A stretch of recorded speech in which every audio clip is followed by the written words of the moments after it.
En este vídeo quiero reforzar el anterior, en el que Rafael Rosselló, por medio de un vídeo que publicó La Tribuna de España, nos habló de modo magistral de aquellos que odian a Occidente. Debemos comentar apuntando que los gobiernos occidentales y otros orientales no son tal, sino gobiernos títere manejados por los innombrables a base de dinero y con un representante de estos a la cabeza.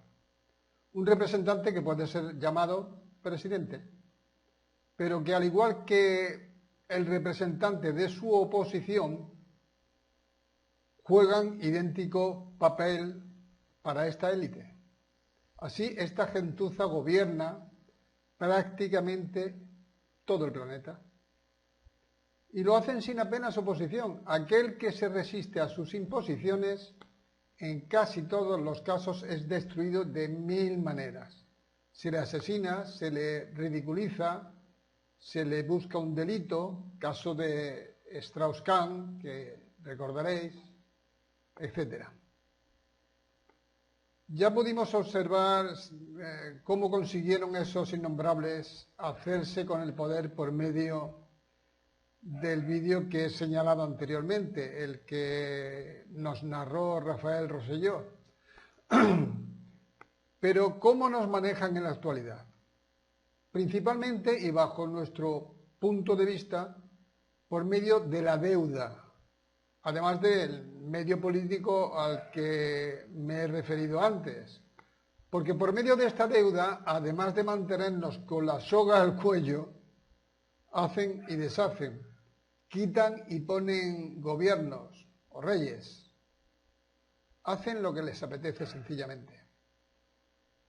Claro, ellos fabrican el dinero, ellos nos lo venden a los gobiernos y ellos, no conformes con la felona jugada, inventan el FMI, el Fondo Monetario Internacional, y envían a un gestor que podría trabajar igualmente para la CIA con la finalidad de realizar un préstamo a un país.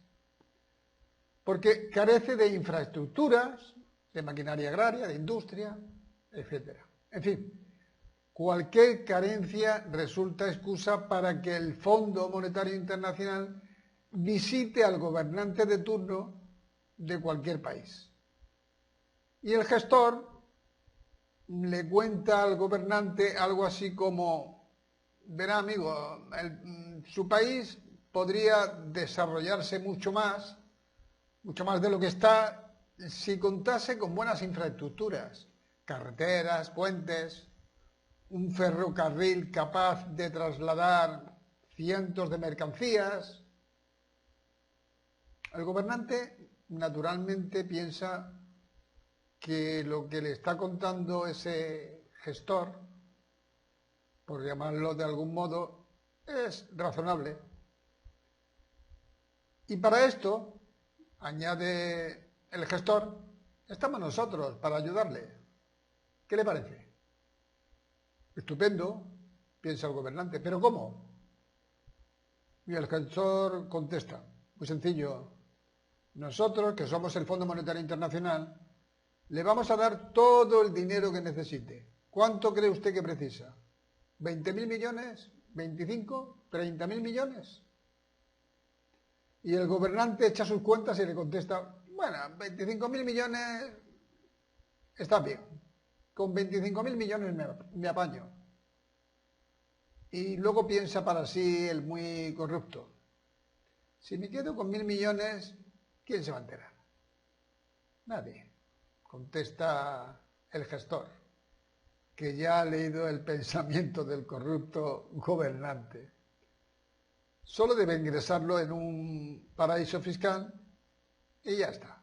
Y el gobernante se los queda, obviamente. Así que ha endeudado a su país con esos 25.000 millones de dólares de principal, más los intereses que dependerán del monto del préstamo y de los desembolsos. Pero resulta que el país no cuenta con el PIB suficiente para abonar esa cantidad. ¿Qué pasa entonces? Pues que los intereses suben y suben y suben. Y suben tanto que superan al principal. Y suben tanto que doblan al principal. O lo triplican. El gobernante ha arruinado al país y le ha endeudado para siempre. ¿Quién es ahora el dueño del país? Pues el Fondo Monetario Internacional, que hace y deshace a su antojo, que permite que el país, de ser pobre o de pocos recursos, pase a ser una especie de estercolero. Pero igualmente ocurre con los países ricos. Por ejemplo, Argentina, un país que no debería depender de nada ni de nadie, porque es un país rico. El pasado año pidió un monto de 56.650 millones de dólares. 50.000 de ellos los recibió del Fondo Monetario Internacional y el resto del Banco Mundial, del Banco Internacional de Desarrollo y de la CAF-Banco de Desarrollo, que no sé qué es, ni me he molestado en informarme, porque supongo será parte del mismo entramado.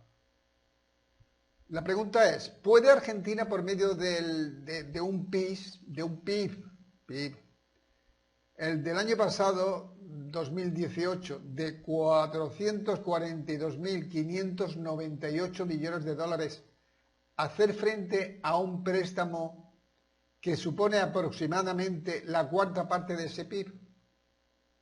Poder sí que puede, pero a costa de que suponga a los argentinos una inflación del 17% en 2019, del 13% en 2020 y del 9% en 2021, según afirma el mismo Fondo Monetario Internacional. Si sumamos el porcentaje de inflación, esta aumentaría para ese 2021 al 39%. Una barbaridad. No sabemos en qué se emplearán esos 56.600 millones, pero me temo que por muy bien que sean invertidos y sin contar con que Macri y sus compadres se queden con un pellizquito, nuestros hermanos argentinos lo van a pasar muy mal durante al menos 3 décadas.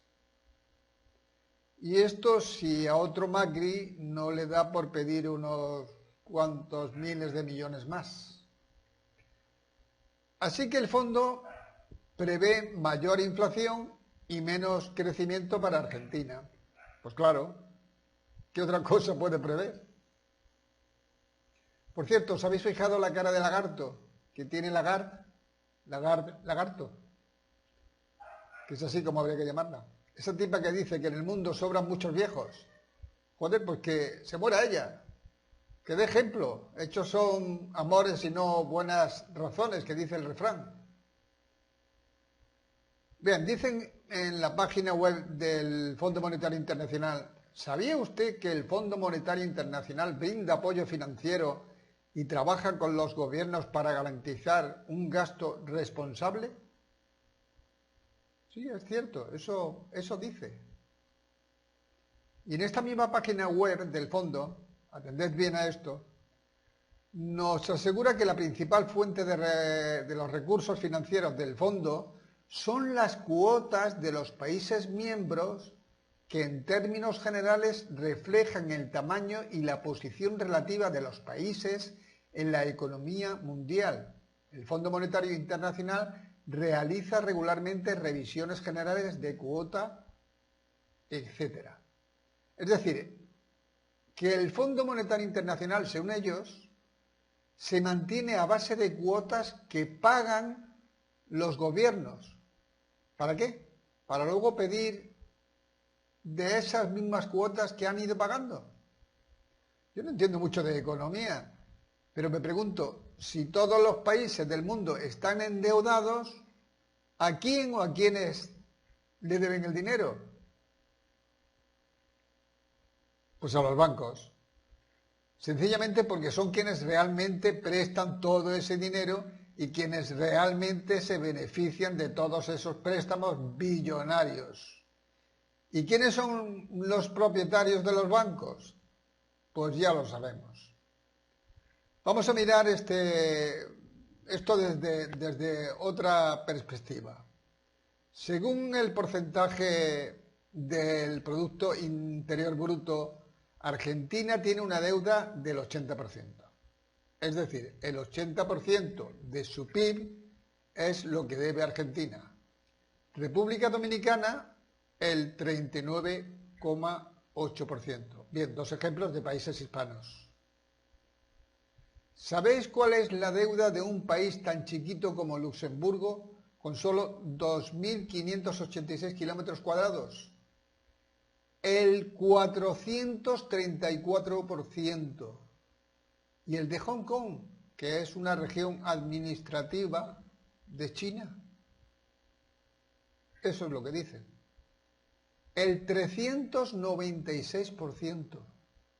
Si comparamos estas cifras con las de Argentina o República Dominicana, 80% y 39,8% respectivamente, observamos que las deudas de Luxemburgo y de Hong Kong resultan infinitamente superiores, pero es que tanto Argentina como República Dominicana son países pobres y tanto Luxemburgo como Hong Kong son riquísimos.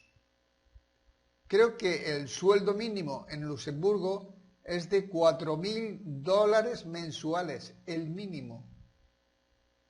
Bueno, ¿cómo puede ser? Muy sencillo, tanto Luxemburgo como Hong Kong son paraísos fiscales. Así que no importa que estos dos pequeños países tengan deuda, que deban lo que les dé la gana, mientras sirvan para asegurar el dinero de los políticos corruptos, de los evasores fiscales, de los traficantes de armas, de los traficantes de niños, de los traficantes de droga, de la trata de blancas, etcétera. Desde luego, las élites favorecedoras de toda esta calaña no van a intervenir. Que se endeude lo que deseen.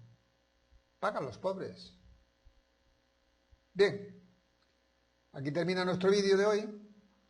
Y tal vez mañana volvamos con otro vídeo, si somos capaces de terminar el trabajo que tenemos pendiente, dedicado a la situación política de España, a la situación política y social de España. Pero que no debéis perderos el resto de hispanos, porque lo que hoy ocurre en España, mañana ocurrirá en nuestra América. Así que Dios os bendiga y unamos la hispanidad.